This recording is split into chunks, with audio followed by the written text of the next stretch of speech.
আসসালামু আলাইকুম। সংবাদে আপনাদের সবাইকে স্বাগত জানাচ্ছি। আমি ফিরোজ তোহা। শুরুতেই সংবাদ শিরোনাম। বাংলাদেশের সর্বশেষ গুরুত্বপূর্ণ আপডেট সংবাদে আপনাকে স্বাগত। শুরুতেই সংবাদ শিরোনাম, পরে বিস্তারিত। শুরুতেই জানাবো দিল্লির হাইকমিশন ঘেরাওয়ের ঘোষণা আরএসএস এর। এবার দিল্লি বাংলাদেশ হাইকমিশন ঘেরাওয়ের কর্মসূচি ঘোষণা করেছে হিন্দুত্ববাদী রাষ্ট্রীয় স্বয়ং সেবক সংঘ আরএসএস। কয়েকটি সংগঠন আগামী 10ই ডিসেম্বর হাইকমিশন ঘেরাও করবে বলে জানিয়েছে তারা। আর শুক্রবার 6 ডিসেম্বর ভারতীয় সংবাদ মাধ্যম দ্য ইন্ডিয়ান এক্সপ্রেসের এক প্রতিবেদনে সব তথ্য জানা যায়। এরপর জানাবো নরেন্দ্র মোদীকে হত্যার হুমকি, যা জানালো মুম্বাই পুলিশ।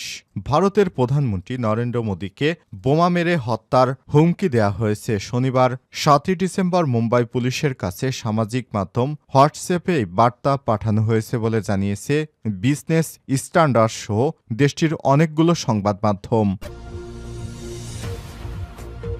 এদিকে ভারত কূটনৈতিকভাবে দেউলিয়া হয়ে গেছে বললেন দুলু।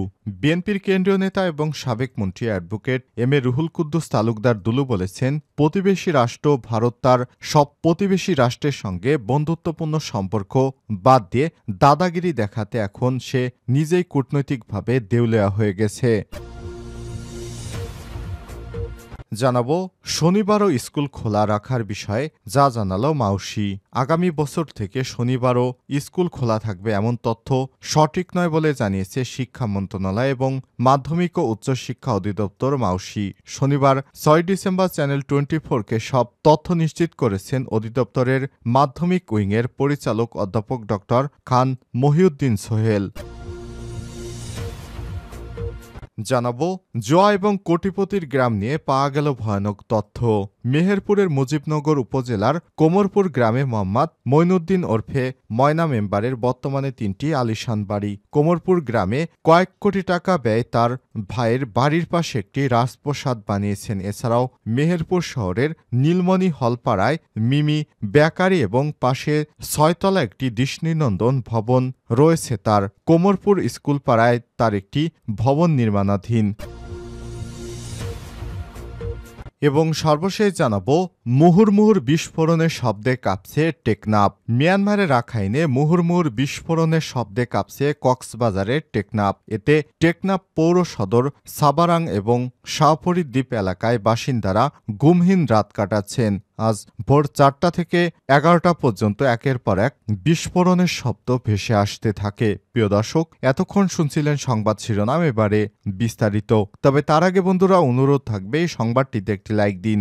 এই চ্যানেলে আপনি নতুন হয়ে থাকলে আমাদের সংবাদটি দেখতে দেখতে চ্যানেলটি সাবস্ক্রাইব করে রাখুন। কমেন্ট করে বন্ধুরা আপনার মূল্যবান মতামত জানিয়ে দিন আপনি বিশ্বের কোন দেশ থেকে বা বাংলাদেশের কোন স্থান থেকে আমাদের সংবাদটি দেখছেন এবং শুনছেন।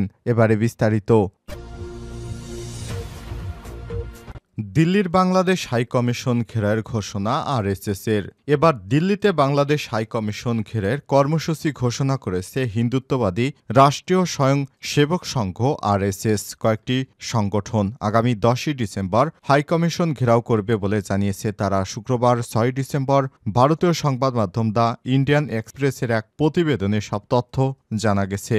দিল্লি নাগরিক সমাজের ব্যানারে বাংলাদেশ হাইকমিশন ঘেরাওয়ের কর্মসূচি নেওয়া হলে উদ্যোগটা প্রধানত আরএসএস এর দিল্লি শাখার গণমাধ্যম ব্যবস্থাপনা প্রধান রজনীশ জিন্দাল দিল্লিতে সংবাদ সম্মেলন করে এই কর্মসূচির ঘোষণা দেন। তিনি বলেন, নাগরিক সমাজের এই কর্মসূচি 10ই ডিসেম্বর অনুষ্ঠিত হবে। ওই দিন আন্তর্জাতিক মানবাধিকার দিবস হিসেবে পালিত হয়। তিনি অভিযোগ তুলে বলেছেন, বাংলাদেশে হিন্দু সহ সব সংখ্যালঘুর উপর অত্যাচারের ঘটনায় সারা ভারত ক্ষুব্ধ।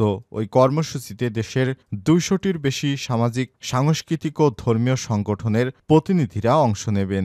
বাংলাদেশ হাইকমিশনে তারা এক স্মারকলিপি পেশ করবেন। স্মারকলিপি দেবেন জাতিসংঘের মানবাধিকার কমিশন, বিশ্ব স্বাস্থ্য সংস্থা, অ্যামনেস্টি ইন্টারন্যাশনাল এবং বিশ্ব স্বাস্থ্য সংস্থা, অ্যামনেস্টি ইন্টারন্যাশনাল, এশিয়ান ডেভেলপমেন্ট ব্যাংকের কাছেও প্রত্যেককে বলা হবে বাংলাদেশে হিন্দুদের উপর অত্যাচার বন্ধে তারা ব্যবস্থা নিক। সংগঠকের পক্ষ থেকে জানানো হয়, দিল্লির সব বাজার কমিটি, আবাসিক এলাকায় বাসিন্দাদের সঙ্গে সংগঠক, চিকিৎসক, আইনজীবী ও ছাত্র সংগঠন, দুর্গাপূজা, ছট পূজা, রামলীলার আয়োজক এবং শিখ ধর্মস্থান গুরুদ্বার পরিচালিত কমিটি সদস্যদের ওই অভিযানে অংশ নিতে বলা হয়েছে।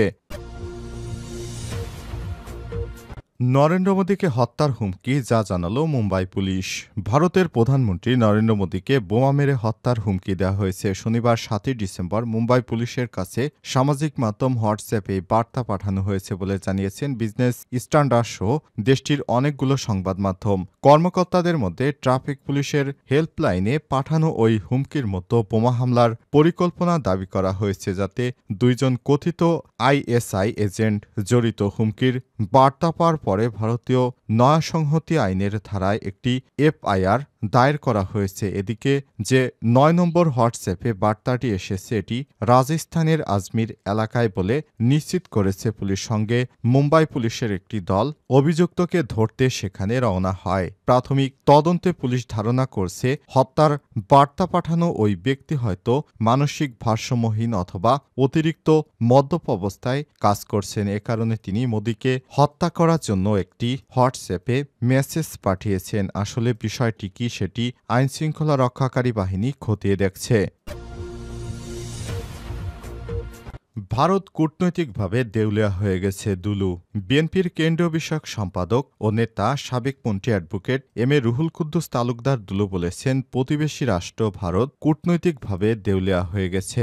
প্রতিবেশী রাষ্ট্র ভারত তার সব প্রতিবেশী রাষ্ট্রের সঙ্গে বন্ধুত্বপূর্ণ সম্পর্ক বাদ দিয়ে দাদাগিরি দেখাতে চায়, এখন নিজেই কূটনৈতিকভাবে দেউলিয়া হয়ে গেছে। তিনি বলেন, নিজের দেশের বিদেশি মিশন ও দূতাবাসগুলোকে নিরাপত্তা দিতে তারা ব্যর্থ হয়েছে। মালদ্বীপ, শ্রীলঙ্কা, বাংলাদেশ সহ সব রাষ্ট্রকে তারা অবহেলা করে নিজেরা এখন বিপদগ্রস্ত হয়েছে। ধীরে ধীরে ভারত মানচিত্রে বন্ধুহীন রাষ্ট্রে পরিণত হয়েছে। শনিবার ৭ই ডিসেম্বর বিকেলে নাটোর সদর উপজেলা বিএনপির সাবেক সভাপতি, লক্ষ্মীপুর খোলাবাড়ি ইউনিয়ন ও পরিষদের সাবেক চেয়ারম্যান নিয়ামতুল্লাহ নানুর স্মরণ সভায় প্রধান অতিথির বক্তব্যে দুলু এসব কথা বলেন।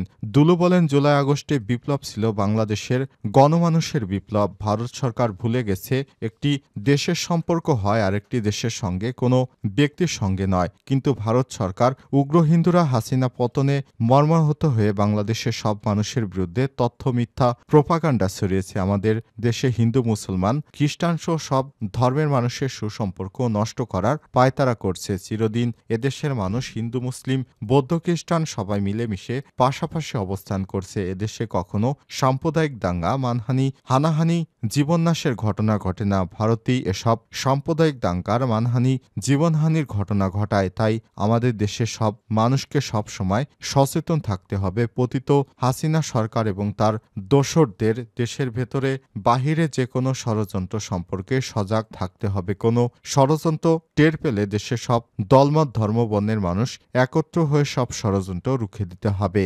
এ সময় দুলু বলেন, ভারতের উচিত হাসিনার শোক ভুলে বাংলাদেশ নামক রাষ্ট্রের সঙ্গে রাষ্ট্র হিসেবে সম্পর্ক বজায় রাখা কোনো ব্যক্তির সঙ্গে নয়। আজ লক্ষ্মীপুর খোলাবাড়িয়া ইউনিয়ন বিএনপির সভাপতি শামসুদ্দিনের সভাপতিত্বে স্থানীয় খোলাবাড়িয়া উচ্চ বিদ্যালয় মাঠে আয়োজিত এক স্মরণ সভায় বিশেষ অতিথি হিসেবে আরও বক্তব্য রাখেন দুলুর সহধর্মিনী সাবিনা ইয়াসমিন ছবি, নাটোর জেলা বিএনপির সদস্য সচিব রহিম নেওয়াজ, যুগ্ম আহ্বায়ক কাজী শাহ আলম ফরহাদ, আলী দেওয়ান শাহিন, সদর উপজেলা বিএনপির সভাপতি অধ্যক্ষ রফিকুল ইসলাম, সাধারণ সম্পাদক ফয়সাল ইসলাম বাবুল ব্যাপারী, সাংগঠনিক সম্পাদক প্রয়াত নেতা আমানুল্লাহ নান্নুর ছেলে, সাবেক চেয়ারম্যান রফিকুল ইসলাম, জেলা যুবদল সভাপতি ও হাই তালুকদার ডালিম, স্বেচ্ছাসেবক দল সভাপতি আসাদুজ্জামান আসাদ ও জেলা ছাত্রদলের সভাপতি সিদ্দিকুর রহমান।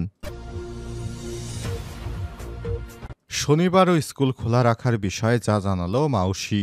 আগামী বছর থেকে শনিবার স্কুল খোলা থাকবে এমন তথ্য সঠিক নয় বলে জানিয়েছে শিক্ষা মন্ত্রণালয় এবং মাধ্যমিক উচ্চ শিক্ষা অধিদপ্তর মাউসি। শনিবার ৬ ডিসেম্বর চ্যানেল 24-এ এসব তথ্য নিশ্চিত করেন অধিদপ্তরের মাধ্যমিক উইংয়ের পরিচালক অধ্যাপক ড খান মহিউদ্দিন সোহেল। এ সময় তিনি বলেন, সামাজিক যোগাযোগ মাধ্যমে ফেসবুকে ছড়িয়ে পড়া একটি তথ্য আমাদের দৃষ্টিগোচর হয়েছে। কিসের ভিত্তিতে কারা এমন তথ্য ছড়িয়েছে সেটি তারাও জানেন না না বলে দাবি করেছেন তারা। তিনি বলেন, শিক্ষা প্রতিষ্ঠানে সাপ্তাহিক ছুটি শুক্র ও শনিবার, এখানে সেটি বহাল থাকবে। আগামী বছর থেকে শনিবার স্কুল খোলা থাকবে এমন কোনো সিদ্ধান্ত নেওয়া হয়নি। এদিকে আগামী বছর থেকে শনিবার স্কুল খোলা থাকার তথ্য ফেসবুকে ছড়িয়ে পড়ায় ক্ষোভ প্রকাশ করেছেন শিক্ষকেরা। তারা বলছেন, সাপ্তাহিক ছুটি 2 দিন থাকা জরুরি। সরকারি অফিসে সাপ্তাহিক 2 দিন ছুটি হলে স্কুলে সেটাও থাকতে হবে। তবে শিক্ষকদের অনেকেই মনে করেন, উদ্দেশ্য প্রণোদিত হয়ে কেউ বা কোনো গোষ্ঠীর শিক্ষাঙ্গনে অস্থিরতা সৃষ্টি করতে এ ধরনের তথ্য ছড়াতে পারে, যাতে শিক্ষকেরা ক্ষুব্ধ হয়ে আন্দোলনে নামেন। এজন্য তারা মন্ত্রণালয় অথবা মাউসির পক্ষ থেকে বিজ্ঞপ্তি দিয়ে খবর ভুয়া যে তা নিশ্চিত করার অনুরোধ জানিয়েছে।